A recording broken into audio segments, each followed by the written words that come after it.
Lanjutkan kembali. Tadi kan Bapak sebenarnya sempat menyebutkan tentang pembisnis untuk memenuhi syarat-syarat. Sebenarnya syarat apa yang harus dipenuhi dan jika suatu produk terdeteksi tidak aman untuk dikonsumsi atau digunakan atau melewati perbatasan, apa tindak lanjutnya? Silahkan Pak. Ya, makasih. Jadi saya ingin sampaikan sebenarnya per hari ini kita sudah melakukan sertifikasi terkait sampai 2 jutaan lebih produk-produk yang kita sertifikasi. Ini dari 2 jutaan ini yang data impor itu sekitar 110.000 sertifikat. Artinya yang masuk ke Indonesia, yang kita ekspor itu sekitar 300 ribuan dokumen. Dan juga antar area, antar pulau juga. Itu sampai 1,6 juta. Itu kita lalu lintaskan itu barang. Tetapi ingin saya sampaikan juga dari semuanya itu tidak semua juga itu aman. Nah, tidak semuanya aman karena ada saja penyakit-penyakit yang ada di situ. Nah, saya ingin mengingatkan juga ke teman-teman pelaku usaha, tolong berbisnis dengan baik tadi saya sebutkan itu, karena sampai hari ini kami karantina sudah memusnahkan sebanyak 867 kali karena tidak memenuhi syarat. Karena itu mungkin ada penyakitnya lah, tidak memenuhi syarat keamanan pangannya lah, itu yang kita musnahkan, itu yang kita bakar. Ada juga yang kita tolak itu sampai 1.900 kali. Nah, ini sayang sekali kalau ini barang-barang ini tidak masuk ke Indonesia gitu ya. Padahal kalau kita lihat dari nilai ekonominya itu, ini nilai ekspor kita itu tahun 2025 ini sampai 304 triliun yang tadi kita sertifikasi itu. Nah, ini angka yang sangat besar sebenarnya, apalagi itu komoditi-komoditi itu sangat kita perlukan. Nah, untuk itu teman-teman pelaku usaha, saya untuk menekan itu, saya punya konsep pre-border. Jadi nanti teman-teman pelaku usaha, saya ingin kita itu melakukan pemeriksaan di negara asal. Jadi jangan lagi selama ini barang datang ke Indonesia, ke Priok misalnya, baru dicek. Nah, itu heboh-hebohnya di situ. Nah, saya ingin konsep pre-border itu kita jalankan, kita periksa dari negara asal, kita pastikan bahwa barangnya itu benar-benar memenuhi syarat. Artinya diperiksa oleh laboratorium di negara sana yang kita akuin. Kemudian perusahaannya juga yang direkomendasikan oleh negara sana. Semua syarat-syarat itu bisa dikirim ke Indonesia sebelum barang itu sampai ke Indonesia. Baru nanti kita periksa kebenarannya. Nah, ketika udah sampai di Indonesia, kita hanya tinggal meng-cross-check aja kebenaran fisik sama dokumennya. Nah, itu akan mempercepat semuanya. Jadi kalau isu kemarin itu ada dwelling time lah, logistik cost kita tinggi lah. Nah, dengan ini saya bisa jamin isu itu akan kita eliminir.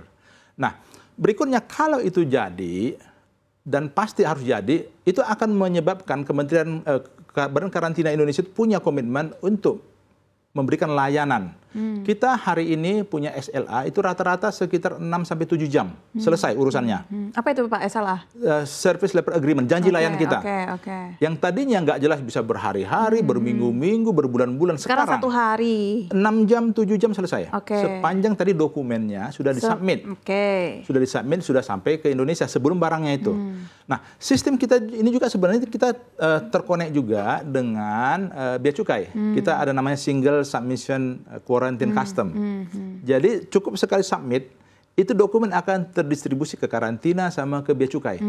Nah, inilah sistem-sistem layanan yang sudah kita siapkan dengan baik.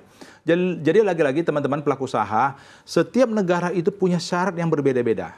Untuk itu kami mohon, datanglah ke kantor karantina, kami akan jelaskan. Kami akan bantu. Baik, kalau misalkan syaratnya sudah ada, sudah jelas. Kemudahan juga sebenarnya sudah diberikan kemudahan dari segi waktu gitu ya, lebih cepat di ACC dan segala macam. Tetapi masih ditemukan adanya yang tidak mematuhi atau memang diketahui menyelundupi gitu. Apa tindak lanjutnya Pak? Ya, jadi kan gini, pemeriksaan di sana kan juga kan secara statistik juga kan di random juga. Makanya kita perlu meng-cross-check juga di Indonesia ini.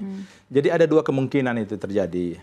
Mungkin di dalam perjalanannya itu ada kontaminan tambahan. Apalagi mungkin sampai 30 hari, 20 hari di pengiriman. Terutama yang pakai kapal laut. Nah, ini yang mau kita pastikan.